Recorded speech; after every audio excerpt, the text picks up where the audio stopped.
The singles market continues to show unusual strength this time of year. Wallet fatigue may not be setting in the way players think it is, and Wizards of the Coast has a plan for you that we have to discuss because they're going to find a new creepy way to get into your wallet.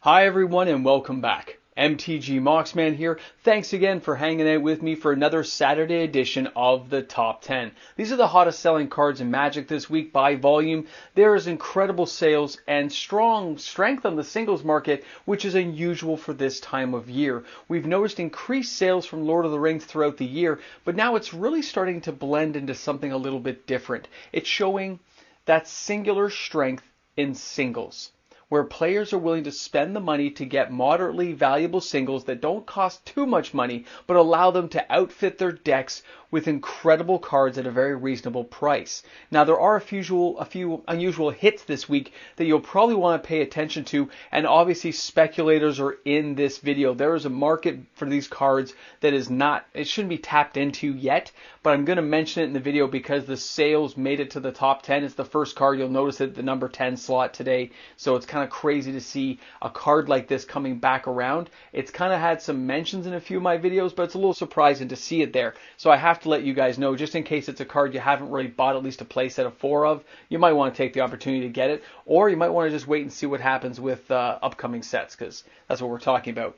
Now, the other thing I want to mention before we dive too deep into the top 10 this week is when you look at what Wizards of the Coast is doing and how they're engineering their Magic the Gathering products.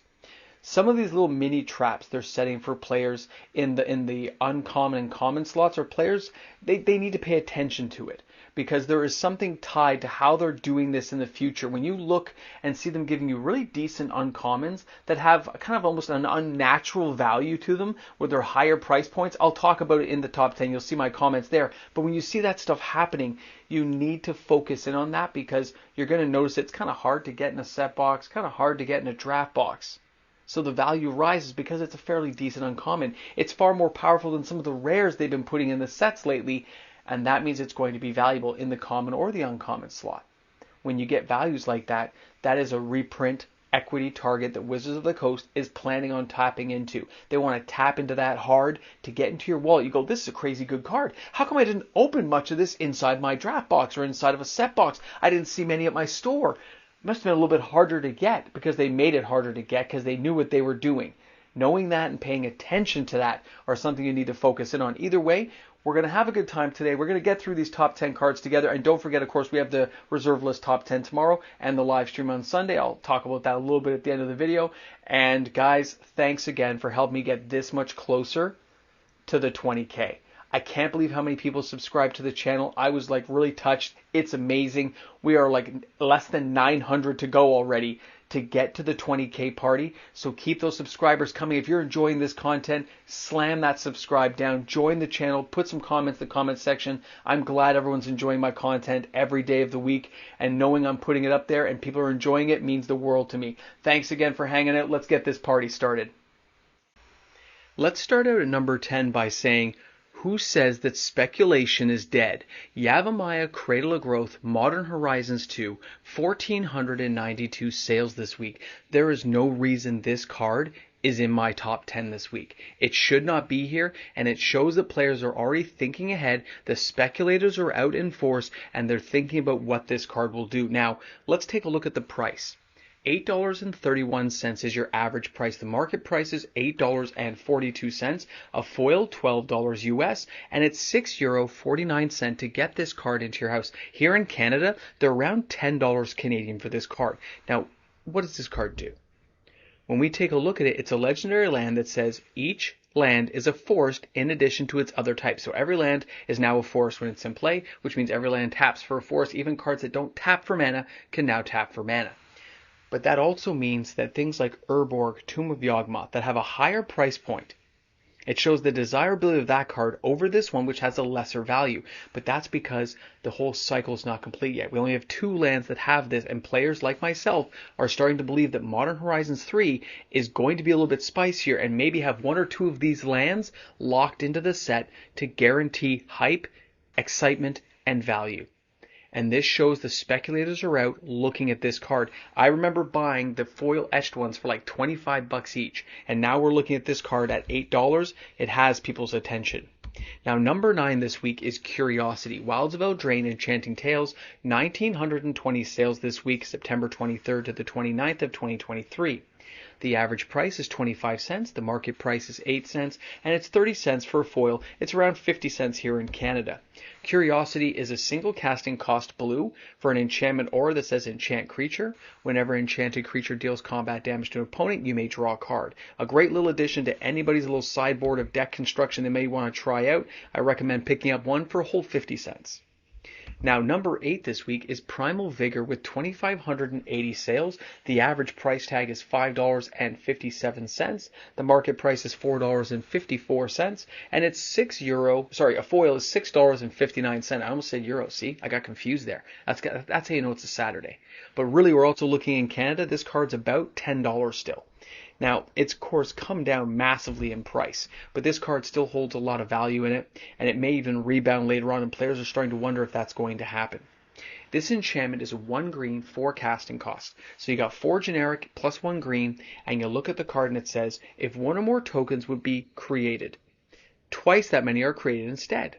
If one or more +1/+1 counters would be put on a creature, put twice that many +1/+1 counters instead. This is some crazy stuff. This card is epic to have it go off the right way. So love the card, but I also like the price. This is the type of reprint when it comes around, you see so much excitement from players because they can afford it that much easier, and so many players just bashing it because they've just lost 75% of their value, and you can understand that side of the coin as well. Now let's go ahead and take a look at the number 7 card this week, and that is Rest in Peace with 2,765 sales this week. Now this is like Tormund's Crypt on steroids. This card at $4 at pre-release didn't seem like that bad of a deal, and now we've got it all the way down to $1. You can see here the average price is $1.09, the market price is $1.02, a foil is $3.05, and it's $1.50 here in Canada. So what does Rest in Peace do? This is a 1 white, 1 generic enchantment that says, when Rest in Peace enters the battlefield, exile all graveyards. If a card or token would be put into a graveyard from anywhere, exile it instead. This is a way of engineering and stopping decks that work with their graveyard and stops people from getting cards back into their deck. This is an amazing card if you do not depend on any of those other factors. This thing can mess people up. Love this card, and it's so cheap now. So many sales. Let's go ahead and take a look at the number 6 card this week, and this is a bit of a surprise, a bit of an anomaly due to its price point. Here we have the Soul Cauldron. Now we know players are very excited. I know a lot of my friends are play testing with this to try to do all kinds of crazy stuff. So let's look at the Soul Cauldron here. 2,863 sales, but it's the price point that draws the attention. This thing's at $49.93 on average. The market price is $44.63 US. A foil is $54.44, €16.55. Here in Canada, it's as high as $75. So when you take a look at the Cauldron, and you see what we got here, it's a very cheap casting cost, 2 generic, legendary artifact, guys. This thing has multiple things. When you spend mana as though it were mana of any color to activate abilities of creatures you control, that's epic right there. Creatures you control with a +1/+1 counter on them have all the activated abilities of all creatures cards exiled with Agatha's Soul Cauldron. Exile a target card from a graveyard. When the creature card is exiled this way, put a +1/+1 counter on a target creature you control. Look at what this can do for you, and we know Standard is going to have a lot of creatures going around. We know Bloomburrow and stuff are all going to bring these creatures around, which is just drawing that much more attention to this card and the viability and playability of it going forward. This is a very exciting card for players to play with. Now let's go ahead now and take a look at our number 5 card, which is not dead after all. We're not dead. This is a 2,995 sales this week card. It's got a very respectable number, but the average price tag for this card is 50 cents. The market price is 35 cents. A foil is only $1.26. It's 84 euro. It's $1 here in Canada. But this card has more going for it than most players realize. There are other cards of this ilk already designed and being used in Commander. This is just another tool in the toolbox that lets you get off the effect you care about. Not Dead After All is a 1 black instant, and it says, until end of turn, Target creature you control gains whenever this creature dies. Return it to the battlefield tapped under its owner's control. Then create the Wicked Roll token. That's great. Gets a +1/+1. They lose a life. I get all that. But it's the idea you can bring a creature back. So as soon as they're going to kill somebody, you're like, oh, I'm just going to, there you go. It comes back. Thanks a lot. You killed it. It came back to the battlefield. And if it triggers another effect, another ability, that's where things can get insane. Love this card. I think it's actually highly underrated. I wouldn't go out and buy like 50 copies, but maybe a playset of 4 with an extra playset of 4. Now let's go ahead and take a look at the number 4 card this week, and that is going to be Hardened Scales. I remember this from the cons block. Great card to have around, and I remember it being like 25, 30 bucks. I look now and see it was started at $4 and it's all the way down to basically $1.55 on average. The market price is $1.33 and the foil is $3.44. Now, this Hardened Scales has 3,109 sales this week. And Hardened Scales is a single green enchantment that says if one or more +1/+1 counters would be put on a creature you control, well, that many +1/+1 counters plus one more get put on instead. So you can kind of like add that extra one. So something that puts a +1/+1, it gets an additional +1/+1. This is a very nice card to have around. It can pump things up, and there's also things that can double and triple triggers. There's crazy stuff with this card. Love it, okay? Great, cheap, affordable for players. Let's go ahead and take a look at number 3, which has been the number 1 forever, and that is Lorien Revealed. Now this has 3,485 sales this week. The average price tag is $3.50. It's actually kind of stayed stale considering what it is as a common. I'm surprised it's still such a high price, but people just aren't opening the card, and there's still a considerable demand for the card. The market price is $3.27. A foil is $6.31. €2.20 to get this card to your house, and still around $6 here in Canada. So what are we looking at? In case you haven't seen this card or heard me talking about it, this land cycling for one, the island cycling, is amazing. You already got this land ability, go get an island, bring it in. But later in the game, if you don't need it for that, if it's unnecessary, then you get to draw the 3 cards by paying the 5 mana. If you can draw out their mana, if you can make sure they're tapped, if you're extra turn taking, or found a way to get so far ahead that you can just blow 5 mana to get 3 cards, it's not the worst secondary effect. And this again is a common. And that's something players always need to remember. Cards like this at this value will get reprinted as quick as Wizards can under a new skin, but they're going to let the value float for a while to give it a valuable after effect when they do put it into a premium product. Don't be naive, always keep your eyes open. Let's go ahead now and take a look at the number 2 card, and that is Garks Uprising, and that's Wilds of Eldraine Enchanting Tales. 3,583 sales this week. Average price tags all the way down to like 35 cents. Market's 24 cents, and it's 50 cents for foil. I mean, I hate to see a card like this just bottom out like this from like $2 all the way down. I know it's been reprinted a few times, but I look at it and say, 1 green, 2 generic. When Garks Uprising enters the battlefield, if you control a creature with power 4 or greater, draw a card. You also have the next effect of creatures you control have trample. That's epic. Whenever a creature with power 4 or greater enters the battlefield under your control, you draw a card. This thing has everything going for it, plus a bag of chips. It's amazing. Love the card. But now you've waited all this time. We are going to check out the number 1 card this week, and that is Up the Beanstalk. Now, there's a lot of things to discuss about this card, so make sure you stick around. This thing is number 1 with 3,649 sales. Yes, the sales are a little bit lower, but players are anticipating all kinds of stuff, and I can understand that. We got things coming from Doctor Who. We've still got the Lost Caverns, which has got the spoilers and the flashy effects people are liking to look at. There's a lot of things drawing players' eyes, but this card still has a respectable sale for the number 1 because it's got 3,649 sales. The average price, though, is $3.29.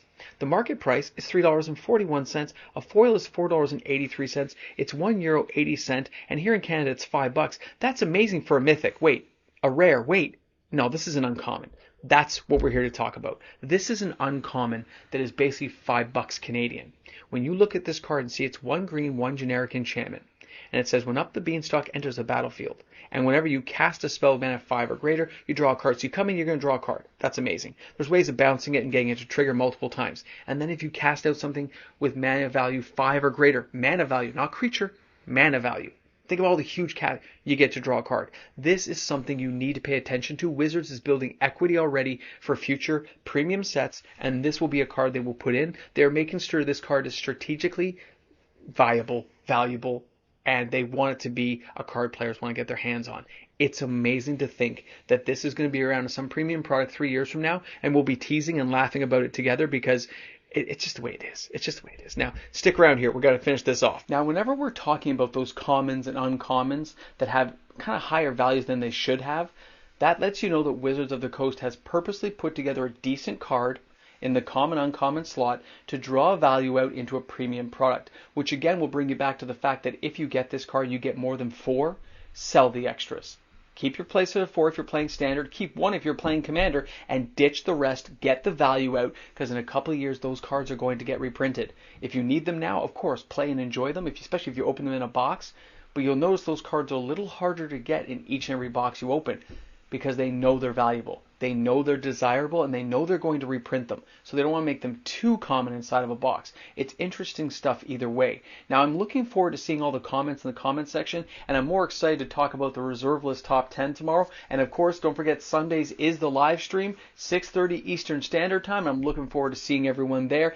Thanks again to everybody who's helped me get this much closer to the 20K party. I'm looking forward to the 20K party video, which will give you guys all the rules. It'll be coming out soon. I hope you guys are looking forward to it as much as I am putting it together for you. Have a great day, and don't forget, bring a friend to Magic.